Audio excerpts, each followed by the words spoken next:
New edition of Closing Bell. We're coming to you live from the CNBC-TV18 Motilal Oswal studios.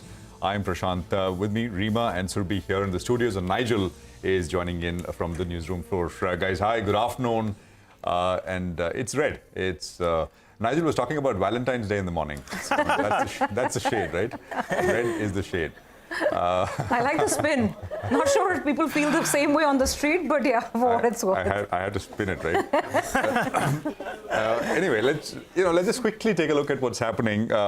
So I'll come to the Nifty, the Bank Nifty in just a bit from now, but the broader markets are seeing a significant amount of pressure, and I think it's day two in that sense, right? We were talking about why there's no follow through on the index, and there is no follow through. And we were talking about this last Friday when the market was going up after Thursday's 200-point sell-off, that if you get a 50-60 point higher start on the Nifty, what you do on Monday morning? I mean, does it mean that the market's going to go up? It wasn't clear, and it certainly is not clear because the market is down. So one day down, one day up, one day down. That's essentially been the story. But for the broader market, especially the PSU space, there is follow through on the downside. So last Friday was the first session when we had a 2.5% sell-off on the PSU Bank Index, the CPSE Index, and today you got another 3.5% now coming through. Small cap index also, I mean, the last I checked was just under 3% or so lower. So these are meaningful cuts which are coming through. Stocks, by the way, and we'll talk more about that in just a bit, in that space, many are down between 10-15%, 2 days flat. IT stocks are seeing a bit of attraction on the other side. I mean, the index is up about 1%. The Nifty, just to come to that index, is trading below the 20-day moving average, which means that the next level to, in a way, it's support, you can say, well, it gets there now if this continues, is the 40-day exponential moving average, which is 21,450. Bank Nifty, same story. I mean, last Friday, against expectation, the Bank Nifty rose 1.5%. Today, it's down 1.5%, which once again leaves us wondering whether we will see the recent low, which stands at about 44,429, a level I've spoken about quite a bit in the recent past. Rima. Hi, and if it wasn't for IT and pharmaceutical to some extent, the shade on the market would have been a lot deeper in terms of red. So the Nifty IT index has a gain of close to about over 1%. The Nifty Pharma index is up 0.4%. And in individual stocks, the top gainers, pull up that contribution list and you would see Dr. Reddy's, Wipro, HCL Tech. These are the, Infosys. These are the stocks that dot the gainers list. On the losing side, it's banks, ICICI Bank and HDFC Bank are the biggest drag. So it's not just the PSU banks, but even the private sector banks which are hurting today. And I guess we've got the answer, right, Prashant? Remember the question that we were asking on policy day, whether this is just a one-day sort of pain and it'll go through the system. It's clearly not. So the market's dealing with two different issues. One is the fall in banks, and we have a decisive answer that the RBI disappointment that we got last week, the effect is still going through the system. This whole talk about tighter liquidity and maybe not a very charitable RBI that starts cutting rates very, very quickly. So that disappointment is still playing through the system. That's one. And then the other facet that Prashant alluded to, the fall in PSU stocks, that's kind of triggered a bit of a panic. Though if you see the PSU index from the peak is only down 6-7% after what has been a stupendous run. But the pace of fall today, the manner in which it has come in, triggered by some of the weaker numbers. And these are the weak numbers, and we'll talk more about that as we go. All of these three PSUs, after having run up as much as they did, posted numbers where either the top line was down, the EBITDA was falling, profits were falling, and the market did not like that. And then the collateral damage started spreading through the rest of the system. So HUDCO, NBCC, NHPC, I mean, it's a long list of PSU stocks which are down and out. And the thing is, we don't have too many other points to hold up the market. Coming back to the Nifty, I mean, you don't have that support from Reliance or the other big stocks today. So, Nigel, I guess, we've got these twin engines that are fired up for the bears today. The PSU correction that's finally set in. And, of course, the problem that banks are facing that clearly doesn't seem to be over, at least right now. Well, all eyes on Reliance Industries. When you are in time of need, it appears the bulls turn to Reliance Industries. And, as well, we're going through the entire market setup, just look at Reliance Industries from the day's low. Nigel, it appears, Reliance Industries is trying to fight back a little bit. So I think the intraday chart of that one should come up for you on the screen. How do you position yourself in the final hour of trade? Nagraj Sethi joins us to help us out with that. Nagraj, first of all, on a closing basis today, what will make you a little bit nervous if you're a bull, both on the Nifty as well as on the Nifty Bank? And then you could give us your strategies as well. Yeah, good afternoon. Yes, Nifty has been in a downward correction along with the severe correction in the broad market indices. For me, 21,500 is going to be a good support for the market as we have seen some minor pullback rally from near 21,570 odd levels. That is a good support. If that breaks, another 2 to 300 points cut is likely for the Nifty. At the same time, Bank Nifty is also looking weak. We have seen some good amount of upside recovery in the previous session. The Bank Nifty has given up all the gains of last session. Currently placed at the support of around 44,500 odd level, which is near to the 200-day EMA. I think that is very important support for the banking sector. If that support breaks, then we could see some good cut, sharp cut in the bank Nifty as well. So the broader markets are weakening. It is giving long calls in the broader markets is like catching the falling knife. And I would like to give two short calls on this. First one is Pyramid Enterprises, PEL. Chartically, PEL has been in a downtrend continuously, and recently we have seen minor upside bounces during uptrend in the market. It was not able to sustain the gains and slipped onto a decline. Currently placed around 850 levels. I'm expecting this support to be broken. One can look to sell around which is around at 870. And 820 is going to be the target, and 900 can be placed as a stop loss. Second one from the banking sector, IDFC Bank. IDFC Bank has been in a distribution pattern last 1 or 2 weeks, showing some range bound action and broken below the range bound action in the last 2 sessions. Currently placed at a support of 200-day EMA, now trading around 11380. One can look to go for a short at this point of time, and the target would be around 107, and 117 would be the next stop loss for this stock. Thank you very much for that. NHPC's numbers. Net profit is down 30% on a year-on-year basis. Even the top line has declined by 25%. So a little bit of a top-down miss coming through. NHPC stock down 14%. So the poor earnings from PSUs continues. But Bharat Forge is on our radar, and that stock has crashed 11% after the Q3 numbers. Sonia, numbers looked okay, but you're pointing out that the commentary is disappointing. Well, the main reason why the stock is under pressure is because the commentary from the management is very weak. And if you remember last quarter, the commentary was not too bad.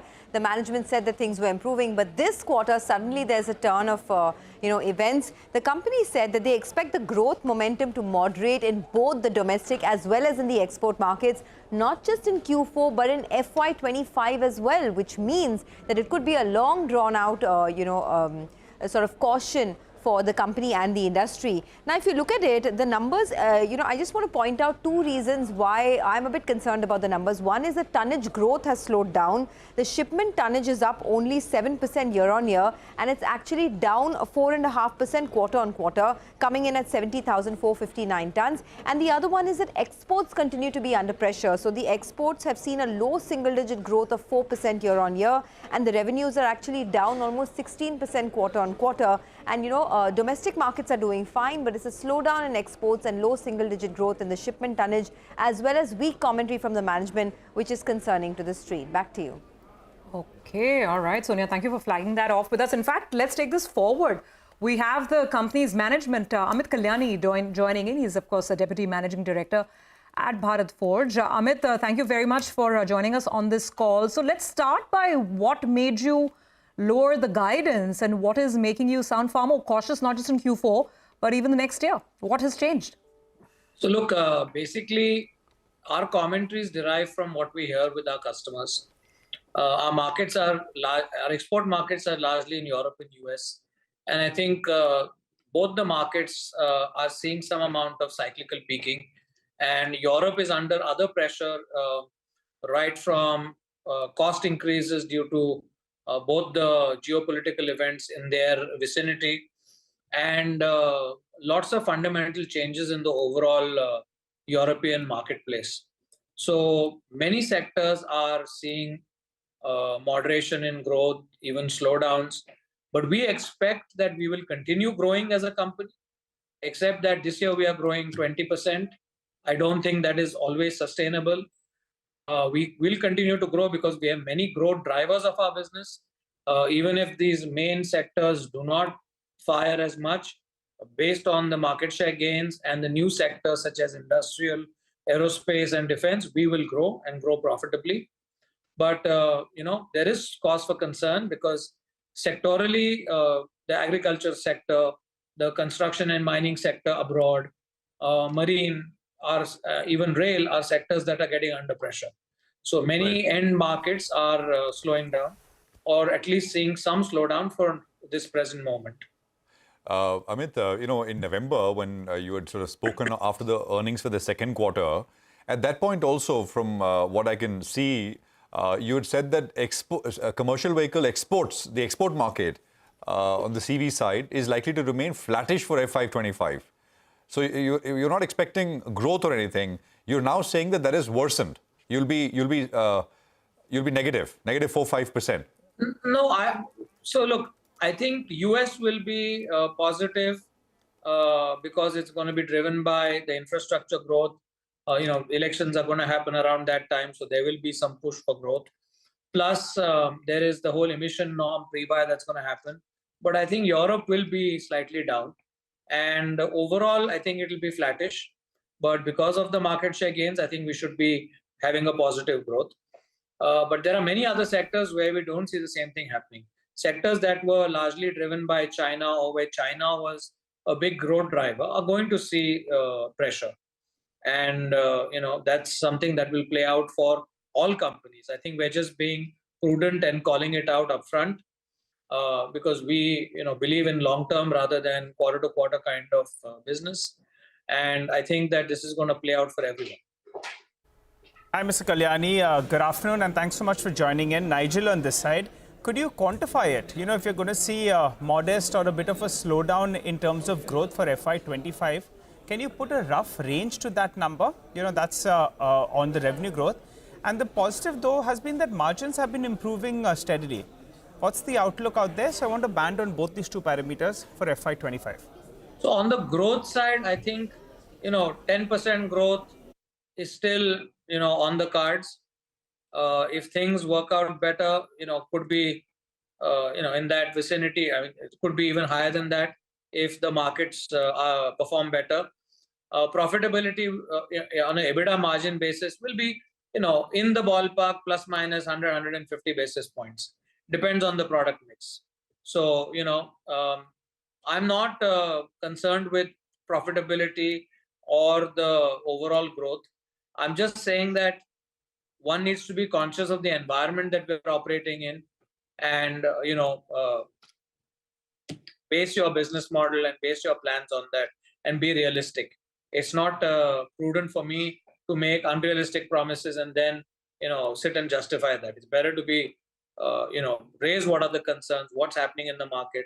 Plus, in many of the geographies, the overall cost increases that the end consumers have had some amount of moratoriums or, fixed for 1 year, 2 year, 3 years, which are going to get reset. And now that cost pressures will start hitting.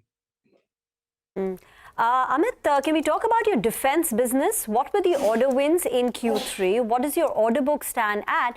And how much of the export pain can be alleviated by the India defense business? What's the kind of growth you foresee in Q4 and FY25? Currently, our order book is largely export, and it's about 2,000 crores. We have several new, programs which are going to be unveiled and which are going to be bid out.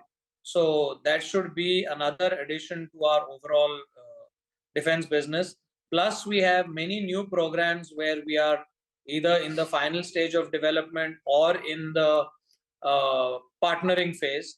So that will continue to drive our revenue going forward in the defense phase. As I had mentioned earlier, defense is now clearly on its way to becoming a strong and standalone business as a sense, which will continue to drive our growth both within India and exports. And we continue to see tremendous opportunities in export, and we will continue to take advantage of those. Just to get that number, the defense order book is 2,000 crore. Is that correct? Okay. In Q2, Absolutely. It was about 3,000 crore. Sorry? So in Q2, if I remember correctly, was your defense order book 3,000 crore? No. The defense order book hasn't reduced. We have started execution. And the orders that we have on hand, which are yet to be executed, are about 2,000 crores. Okay, so Amit, just to round all of this up, as you're saying, defense and aerospace are still sort of shining areas, but some of your traditional end markets in Europe are seeing a slowdown. So if I talk about consolidated revenues, FY24, can the domestic market, where you're still growing at 30% plus you talk, of course, of defense being such a huge opportunity, to what extent can the domestic market make up for this pressure that you're seeing in overseas markets? And by the time you round up the year, what will be your domestic versus export mix? So for this year, I think our export growth will be significantly higher than domestic. Also because, our export business in defense is very large. But clearly, with once the elections are behind us, I think the pedal will go on to the metal, and there will be a increase in growth rates through infrastructure and capex build-outs in India, which will drive some more additional growth in the domestic markets. So it's early to say, because I think we have this one big, inflection point yet to come in India, which is the elections. And once that is through, you will start seeing more clarity with what's happening. All right, Mr. Kalyan, elections could play some kind of a role for FY25. So I want to talk about FY26 only on the defense vertical. Is it possible you do revenues of close to around 2,500 crores of revenues with margins in the mid-20s only in the defense vertical? Possibility? Absolutely. It's eminently possible. Okay, 2,500 crores with 25% margins. I would say 2,000 plus with a 22, 23, 24, 25% margin. Let's say mid-20s margins. Got it. Absolutely. I mean, just one last question. You'd said that you'd repay another 500 crores in the second half of this year. Could you give us the latest numbers? Debt? So this year we have already repaid 500 crores. Okay. And between this year and next year, we'll repay 1,000 crores. Okay. And, we'll after that, we'll still have over 2,500 crores of cash on our balance sheet. This is by the end of FY25. End of FY24. Okay, end of FY20, this year, this financial year. Okay, Yeah. Got it. We'll leave it there. I mean, great to speak with you. Thank you very much for joining us, and thank you for joining us first here on CNBC-TV18 with that perspective. The stock's down, 10, 11%. We're at about 1,170. We're on 1,170 on the stock price. That's a sharp cut which has come through, and no real recovery. I mean, it's not a really sort of, positive kind of market backdrop that we have as well. So one has to keep that in mind. 135 on down in the Nifty itself, 21,645 there. Deepan Mehta is with us from Elixir Equities. Deepan, good to have you with us here. Thank you. I'm not sure if you heard some of the chat with Bharat Forge. Any thoughts? Yeah, I think the first thought which came to my mind, and good afternoon, Prashant, is I like the candidness of the management, It shows very high level of corporate governance standard to come out and say that, look, not just for the next quarter, but for the entire year, it is a bit challenging. Very rare that management comes out and, gives bad news the way it has, especially in a good set of numbers. So that certainly will, remain in my memory when I look at Bharat Forge again, when the entire cycle turns for them. Because at the end of the day, it's a fabulous company and a great wealth creator. And, they have kept on being ahead of the curve and trying to introduce new products and turn to new geographies. Whenever there's stress in one, they've kind of, changed their strategies and kept on innovating themselves, which is why they have such a high valuation multiple as well. So such corrections, I think, may continue for the next few months or so. And at some point of time, when we see that, there's a turnaround in place, then it may be a good entry point in Bharat Forge as well. Okay. All right, Deepan, stay on. We've only covered one stock. We have some more to discuss with you. Quick break. We'll be right back with more.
The sell-off in PSUs accelerate. SJVN is now locked in a lower circuit of 20%. IRFC down 11%. Mishra Dhatu posts numbers and a sharp decline in profitability is down 11%. Sudarshan now joins in to talk more about the Q3 earnings reported by some of these PSUs. Sudarshan. That's right. So PSU stocks are today under pressure, and in the last 2 days, the PSU index is down more than 6%. And this fall has come after recently announced earnings by most PSU companies have either been below expectations or weak. So I picked up a few companies that have announced earnings over the weekend and are today trading with huge cuts. First one is ONGC. Earnings were slightly below estimates. EBITDA was at rupees 17,136 crore against poll of rupees 17,575 crore. Crude production has fallen 3% year-on-year. Next is GMDC. EBITDA was down 64%. Margin has fallen 1,800 bips year-on-year. Midhani, EBITDA slips 45%. Margin was down 1,400 bips year-on-year. IRFC, profit booking, companies saw profit booking after subdued earnings. Both NI and profit were down 2% each year-on-year. SJVN, it was a soft quarter, but company says capacity expansion plan is on track. Revenue was down 1.6%. EBITDA has fallen 3.2%. Just a few minutes ago, NHPC has announced earnings where standalone profit has fallen 30%. Revenue was down 25%. Other expenses have risen 2 times and margin has come at 25.8% against 65% in the same quarter last year. Oh, God, that explains the kind of slam dunk on these stocks. It's been a whole series of really poor PSU earnings in the last 48 hours. Thank you very much for bringing us up to speed on the latest one there, Sudarshan, with the details. Deepan, just very quickly, what do you think? Is this just a cool-off maybe in a bit of an overheated PSU market, or could this be signaling some kind of a top? And I think that is the confusion that people are reacting to and quickly selling off today.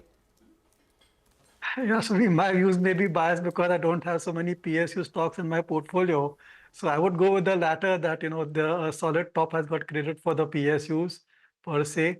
And we need to realize that these PSU companies, there's always going to be a high degree of earnings volatility. Has been so for the last 30 years that I've tracked them.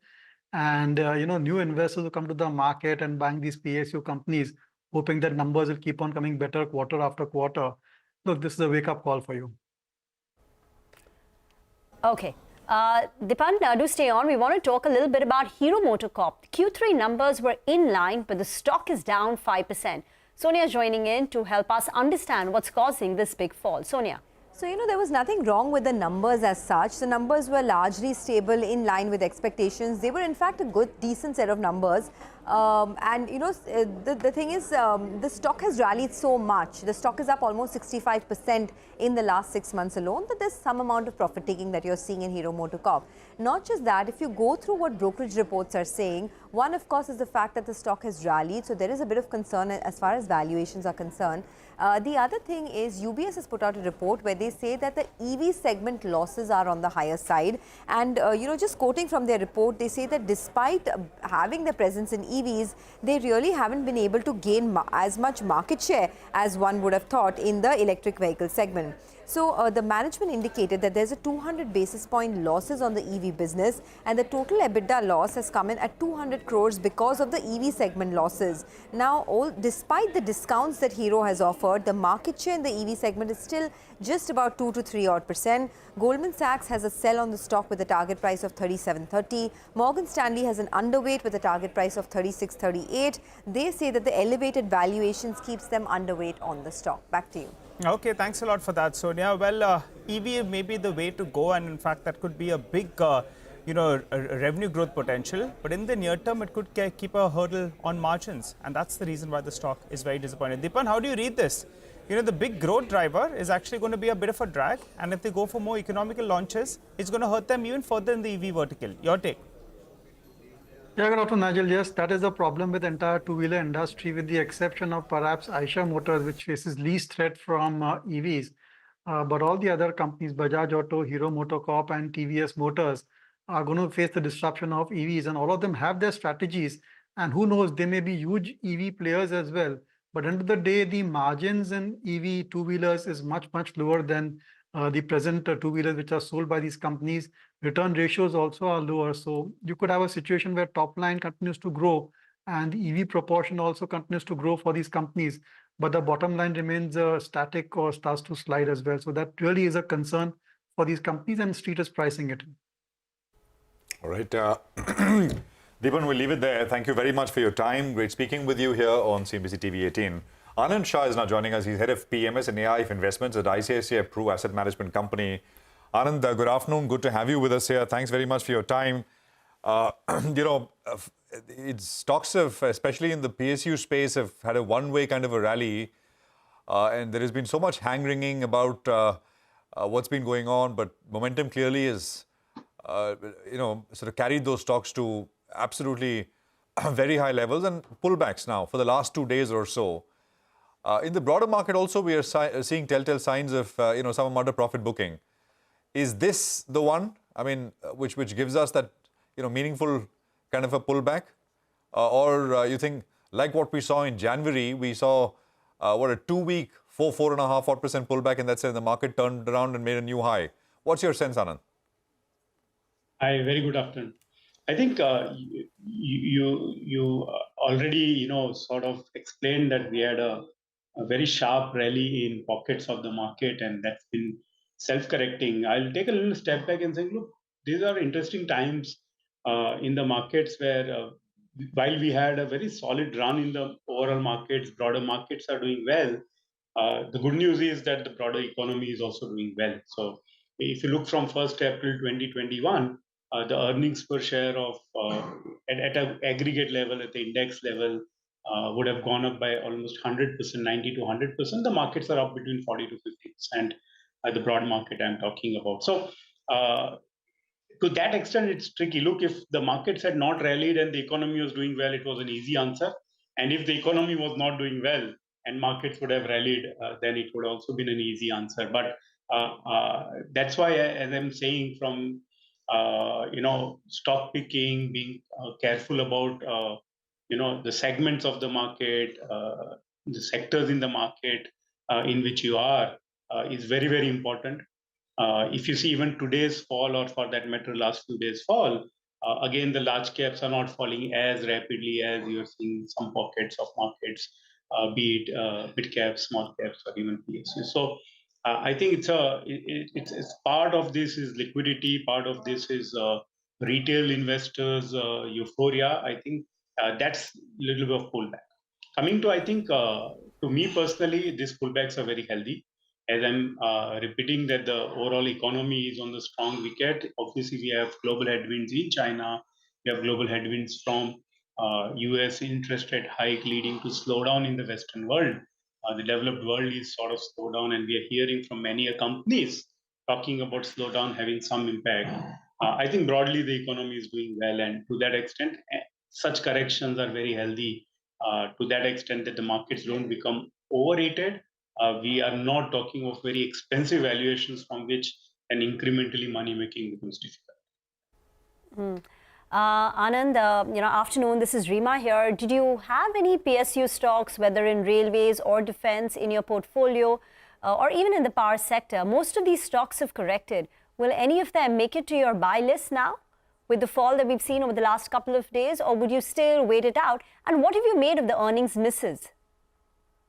So again, broadly, we have ownership in select banks and select power companies.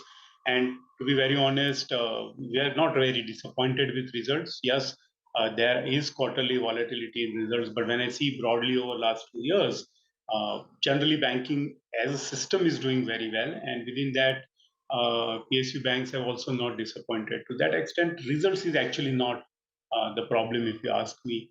Notwithstanding, there is always obviously a quarterly volatility. As I'm again repeating, I think one needs to be careful.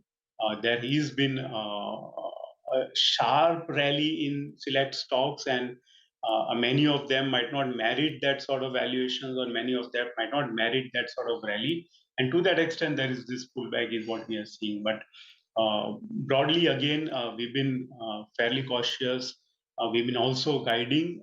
We've been also communicating that, on the back of such a sharp rally, one needs to be using more systematic investment route rather than doing a lot of lump sum investment in these markets. Okay. By the way, not much is changing on the screen. The midcap index is still down 2%, reeling under losses. Just to talk about the approach from here on, Anand. I mean, we were just talking to Bharat Forge right now, and it was a little strange because not always do you have an industrial company in that part of the market coming out and issuing almost like a profit warning, almost as that, sounding very cautious about their exports outlook for the next year. How are you looking at industrials and the whole capex-related stocks as a whole? And I mean, I'm not asking you for a stock comment, but just what do you think of a company like Bharat Forge sounding so cautious on its overseas markets? I think we've been overweight both manufacturing and manufacturing allied businesses. So yeah, part of the sectors also been part of our buy list. To be very honest, it's not unique. We have seen quite a few companies across chemicals, across auto hangs, across industrials, who have complained about slowdown in US and Europe. Particularly, we've also been more often hearing nowadays the word called destocking, right? We were just discussing that, this many times we haven't heard destocking in our career, but that's another thing that post-COVID, so there was a shortage during COVID. The supply chains were tested. So when there was an opening up post-COVID, there was a very strong restocking cycle. And now post that strong restocking cycle, as the commodity prices went up, there is general inflation in the environment, which causes some slowdown in the demand. And then now as the supply chains have sort of settled down, we have seen across textiles, across auto hangs, across industrials, we have seen also across chemicals, especially in agri-chemicals, we have heard this word called destocking. So I think part slowdown is also because of US and Europe slowing down, but partly is also a destocking cycle, which will be more transitory. All right. Hi, Anant. Good afternoon. Anant, I wanted to ask you about some of those winners. Trent, in one of your funds, I think you'll have a holding out there, and that was one of the results of this season. It's been one of the stocks of the last couple of years. How do you view some of these names? Results are coming, you all got in early, but at current reckoning, would you just hold on to the position? Would you consider even booking out in some of these stocks that have done very well for you all? So consumer, again, we've been, to be very honest, within the overall B2C space, we have been underweight. But within that, we are looking at pockets where the Indian middle class is incrementally either spending, which is partly we have overweight positions in airlines or hotels, more to do with entertainment, because that's where incrementally we would be spending. But also the way we spend, and organized retail is another area where we've been overweight. So while on overall consumer space, we've been underweight, but there are pockets within the consumer that is growing faster than so overall consumption would not grow very rapidly. And to that extent, we are seeing a sort of disappointment in earnings across many consumer-facing businesses, FMCG and others. As you rightly said, Trend is an exception, but then we are seeing that the way the Indian middle class will consume, the way he or she will shop is also changing. And that's where unorganized to organized in the entire retail space, be it grocery, be it quick commerce, be it food delivery, be it the apparels. I think we are seeing pockets of industries, sectors and companies which have got the business model right. And that's very important because not all apparel companies could do well. As we have seen slowdown warnings across other apparel companies also. Trend has been, in that sense, some of an exception. Okay, Anand, we'll leave it there. Thank you very much for your time. Great speaking with you here on CNBC-TV18. Speak with you soon once again. Well, 130 points lower. It's not, selling off or anything more, but we are down 100 solid. 21,640 is where we're at. We'll take a quick commercial break here. We'll get you a check on dealing rooms. Nimesh joins in on D Street Chatter. We'll get you our top technical trading ideas as well with our experts in just a bit from now.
Welcome back. You're tuned in to Closing Bell, and we are coming to you live from the Motilal Oswal studio.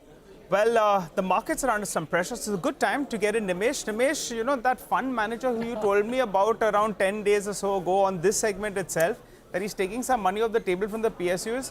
Wow, what brilliant timing. Right? What brilliant timing. That is the timing, right? I mean, see, this is what it is. When the whole street gets greedy, you have to sell. And that's what exactly this fund has done. So hats off to the timing of that one particular fund who was actually selling the PSUs in the last 1 week. So, indeed, if the prices and that's showing up, and that's showing up in the fall, right? Today, all the PSUs are down.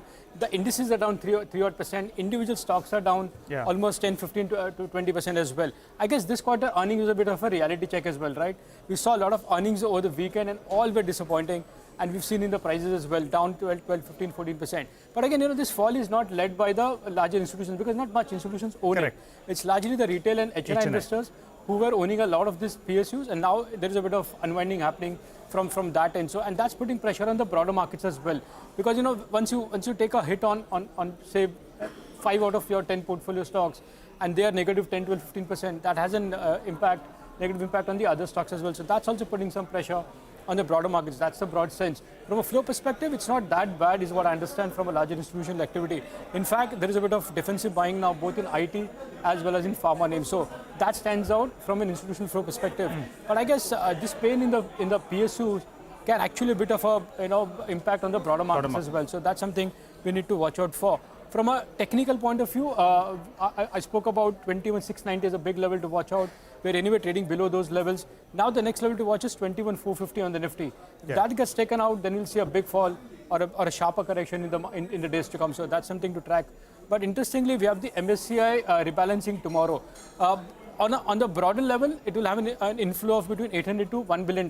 But do remember, there are a lot of the PSU stocks which might get added to the MSCI, and that can have a bit of a reversal in the PSU stocks as well. So that's something to watch out for. I mean, often I can remember of Canara Bank as one of the big candidates which can come. So that's something to watch out for. So the MSCI inclusions could be a bit of a trigger for the PSUs to see a bit of a reversal. But broadly, the fall is not led by a very large FI selling. That's overall feedback. Let's get to individual stocks. And Nimish, what's on your radar? Well, so in terms of individual names, the first stock is Zomato. That's been buzzing on very strong volumes today. Post the Q3 numbers, there is a bit of excitement in terms of buying as well. But now, watch out for a very large block in Zomato very soon. Remember, one of the strategic investor is likely to sell a large chunk. And the lockup is going to end very soon, so that's something to track in Zomato going forward. So that's the first name. The second stock is Godfrey Philippe. Out of the blue, that stock is up 8% in a weak market in today's trade, and that's largely backed by FI buying. Some bit of institutional interest is back in a stock like Godfrey Philippe. It's a low liquidity stock, so not large volumes do take place, but there is delivery-based buying in Godfrey today. The third name is Sun Pharma. I spoke about pharma as a package done well, but Sun Pharma stands out purely on back of very strong buy flow. So even at these high levels, there is a bit of institutional interest in Sun Pharma from larger institutions. And the last one is Zaggle.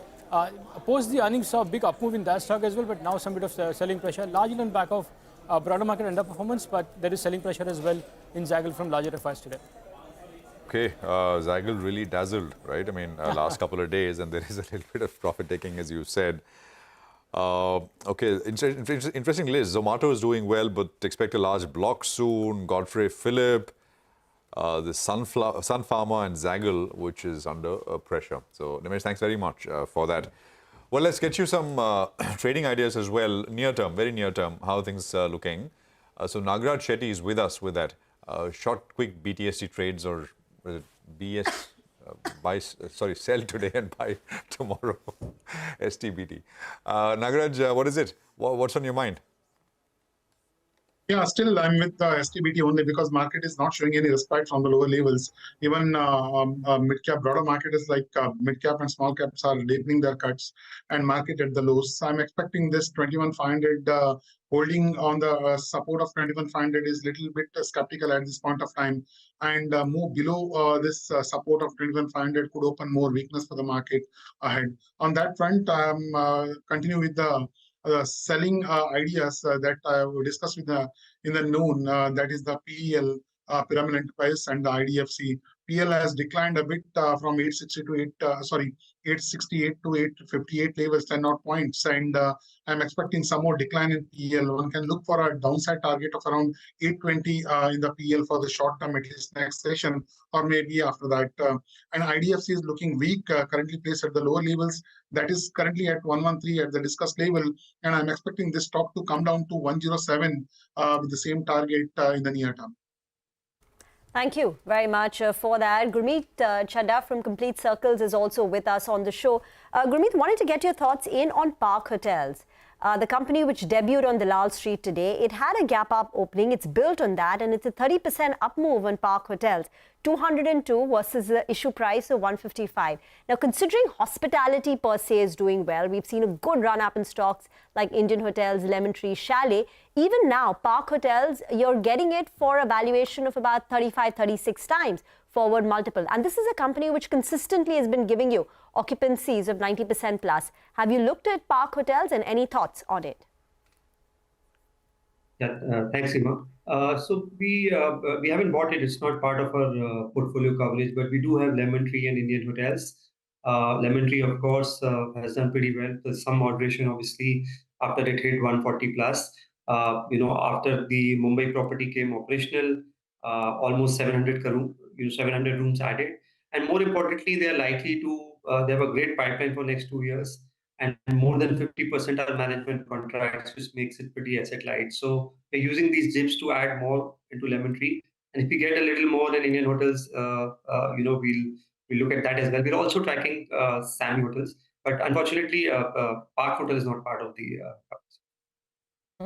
Okay, by the way, there's again renewed selling pressure. The Nifty is again back down to falling almost 200 points, getting back to the lowest levels of the day.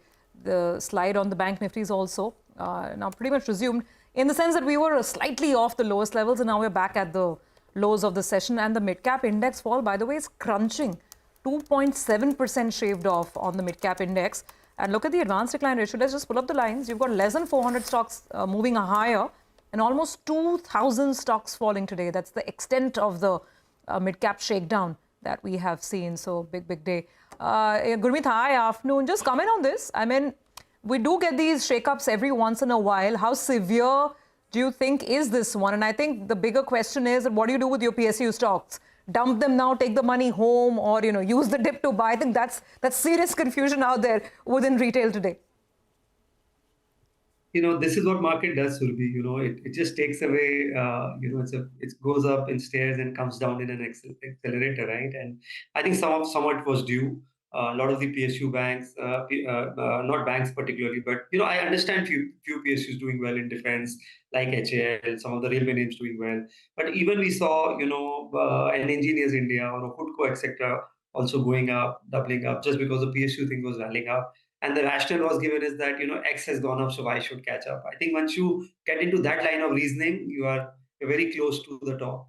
I think and that's what it does. The corrections will happen, 20-30% will just disappear in a matter of few trading sessions.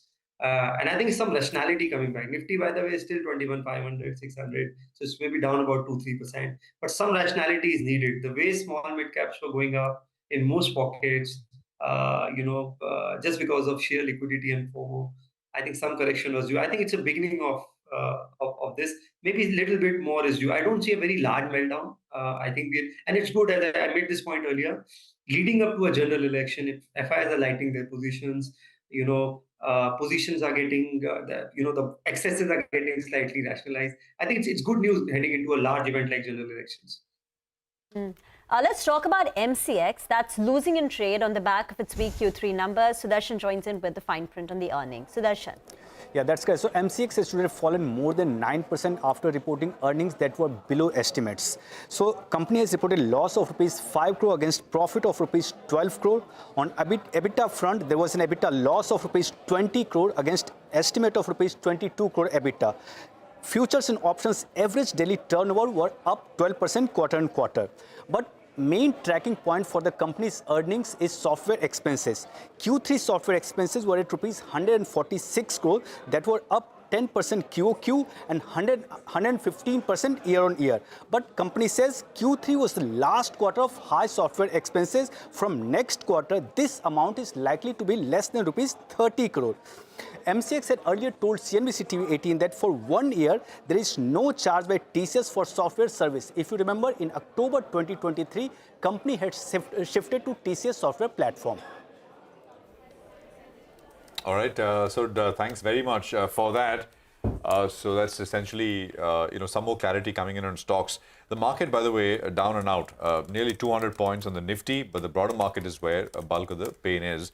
And I think completely agree with what Gurmeet said. Some sanity, some rationality coming back, that election point.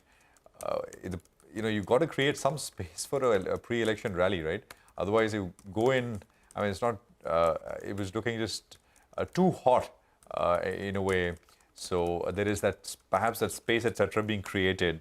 And in many of these names, which was just sort of gains begetting gains, momentum for no real good reason. I mean, stocks are coming down very sharp. Actually, in some of these names, I mean, we are talking about 35-40% falls in 2 days flat. So in a way, undeserved gains getting given back very, very fast. We'll take a quick commercial break here. More market talk. Our next guest will be with us, and we'll be wrapping down the trade as well. Stay with us.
Welcome back. 154 down on the Nifty. We're almost counting down to the close. Gurmeet, just want to get your reaction to some of the other sort of major movers of the day. Hero Moto was one of them. There's been some talk about losses on the EV side of the portfolio. Any thoughts here?